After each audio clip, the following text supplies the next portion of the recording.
Mao gani mangutana ta sa ilaha kung nahatagan bag og hustisya ang ilahang pagboto kang former President Rodrigo Roa Duterte ni adtong 2016. Kay nganong moingon man Radyo Mandong ang Malacañang nga limpyuhan nila ang nahibiling kalat ni FPRRD sa karon nga administrasyon ni PBBM.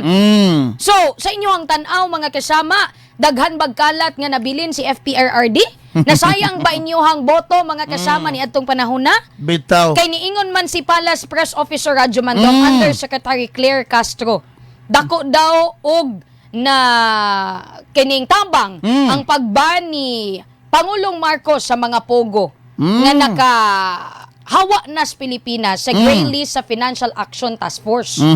Nya gilauman nga mas mumaayo pa ang transaksyon pinansyal kung pagsulod sa daghandang foreign investors LDI? ug ubos nga remittance fees alang sa overseas Filipino worker bumika ni ining aksyon daw ni PBBM. Perti din kuya was action PBBM na. Mao to nga ni kalampag kabalo ka Radyo Mandong 6,000 ka mga naghaha diha sa ato ang Facebook post. Tanawa lagi. Ang ingon pa mga higala, ayaw lang po ninyo ikatarungan ninyo kuan ha kay ang nihahabaya din 6,000 na kapin mga kasama diha sa mong Facebook post nihaha mga kasama sa giingong ilahang gisaligan ang admin ni PBBM nga mawa ning kalat sa mga Duterte admin. Di ay? Oh.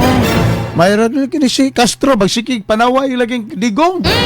Unya ang ila bagya kasamang kalat pod wa pod siya kapanilhigan.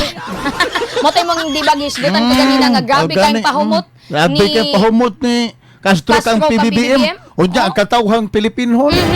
Labi na sa mga mainstream media. Kabay bubit-bit sa mga kaning propaganda bitawng Castro.